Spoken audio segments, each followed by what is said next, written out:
നമുക്കിന്നൊരു സ്നാക്സ് തയ്യാറാക്കിയാലോ? ഇതിനായി ഞാനിവിടെ എടുത്തിരിക്കുന്നത് 250 ml കപ്പിൽ 1/4 കപ്പ് ഗോതമ്പ് പൊടിയാണ്. ഇനി ഇതിലേക്ക് നമുക്ക് പാകത്തിന് വേണ്ടുന്ന ഉപ്പുപൊടി ചേർത്ത് കൊടുക്കാം. ഇനി ഇത് നന്നായി ഒന്ന് കുഴച്ചെടുക്കാം. ചപ്പാത്തിക്കൊക്കെ കുഴയ്ക്കുന്ന പരുവത്തിൽ നമുക്കിതൊന്ന് കുഴച്ചെടുക്കാം. നോർമൽ വാട്ടറാണ് ഒഴിച്ച് കൊടുത്തിരിക്കുന്നത്.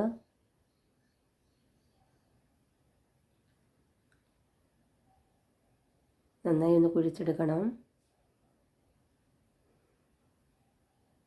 കുട്ടികളൊക്കെ സ്കൂൾ വിട്ട് വരുമ്പോൾ കൊടുക്കാൻ പറ്റിയ നല്ലൊരു പലഹാരമാണിത്. എല്ലാവരും ഒന്ന് ട്രൈ ചെയ്ത് നോക്കണേ. ഗോതമ്പ് പൊടിക്ക് പകരം നിങ്ങൾക്ക് മൈദ വേണമെങ്കിൽ ഉപയോഗിക്കാവുന്നതാണ്. ഇതുപോലെ സോഫ്റ്റായി ഒന്ന് കുഴച്ചെടുത്തിട്ടുണ്ട്. ഇനി ഇത് നമുക്ക് മാറ്റി വയ്ക്കാം. ഇനി നമുക്കൊരു ഫില്ലിംഗ് തയ്യാറാക്കി എടുക്കാം. പാൻ ചൂടായതിലേക്ക് 2 ടീസ്പൂൺ കോക്കനട്ട് ഓയിൽ ഒഴിച്ച് കൊടുത്തിട്ടുണ്ട്. ഇനി ഇതിലേക്ക് 2 സവാളയാണ് എടുത്തിരിക്കുന്നത്. ഇതുപോലെ ചെറുതായി അരിഞ്ഞെടുത്തതാണ്. ഇതുകൂടി ചേർത്ത് കൊടുത്തിട്ടുണ്ട്.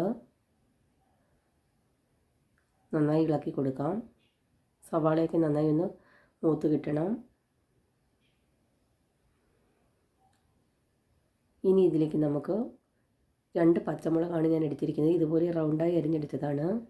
ഇനി ഇതിലേക്കൊരു 4 വെളുത്തുള്ളിയാണ് എടുത്തിരിക്കുന്നത്. ഇതുപോലെ നീളത്തിൽ കട്ട് ചെയ്തെടുത്തതാണ്. അതുകൂടി ചേർത്ത് കൊടുത്തിട്ടുണ്ട്. ഇനി ഇതെല്ലാം കൂടി നന്നായി ഒന്ന് ഇളക്കി കൊടുക്കാം. ഇനി ഇതിലേക്ക് നമുക്ക് കുറച്ച് കറിവേപ്പില ഇതുപോലെ ഇട്ട് കൊടുക്കാം. ചെറുതായി ഒന്ന് മുറിച്ചിട്ടതാണ്. ഇനി ഇതിലേക്ക് പാകത്തിന് വേണ്ടുന്ന ഉപ്പുപൊടി കൂടി ചേർത്ത് കൊടുക്കാം. സവാളയൊക്കെ നന്നായി ഒന്ന് വഴണ്ട് കിട്ടണം.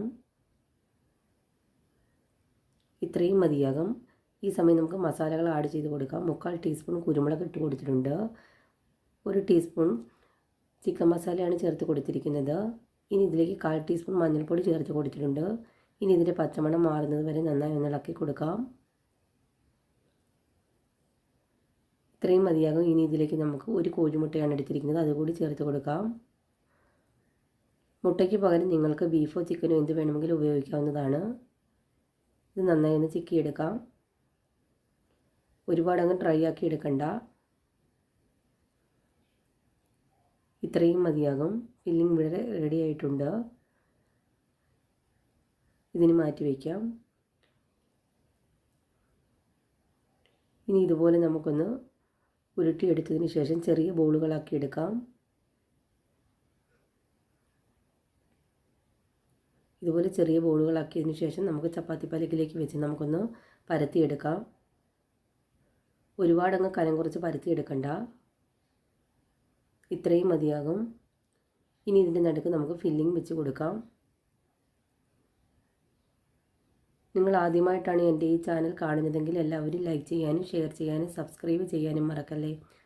ഇനി നമുക്കിതുപോലെ ഒന്ന് പൊതിഞ്ഞെടുക്കാം. ഇതുപോലെ ഒന്ന് റൗണ്ടായിട്ടൊന്ന് പൊതിഞ്ഞെടുക്കണം.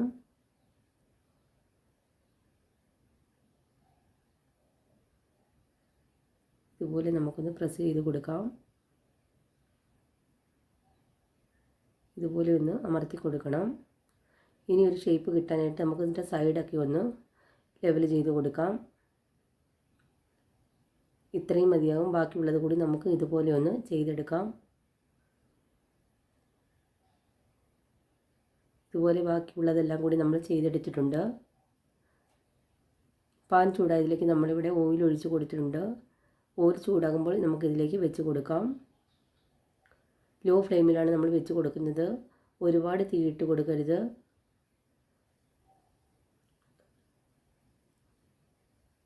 രണ്ട് മൂന്ന് വട്ടം നമ്മളിതുപോലെ ഒന്ന് തിരിച്ചിട്ട് കൊടുക്കണം.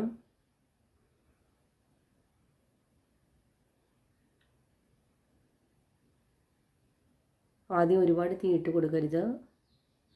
ഞാനിവിടെ ലോ ടു മീഡിയം ഫ്ലെയിമിലാണ് വെച്ച് കൊടുത്തിരിക്കുന്നത്. ഇനി നമുക്കൊന്ന് തിരിച്ചിട്ട് കൊടുക്കാം. ഒരു 2-3 തവണ നമ്മൾ ഇതുപോലെ ഒന്ന് തിരിച്ച് മറിച്ച് ഇട്ട് കൊടുക്കണം. എന്നാൽ അകമൊക്കെ നന്നായി ഒന്ന് വെന്ത് കിട്ടും.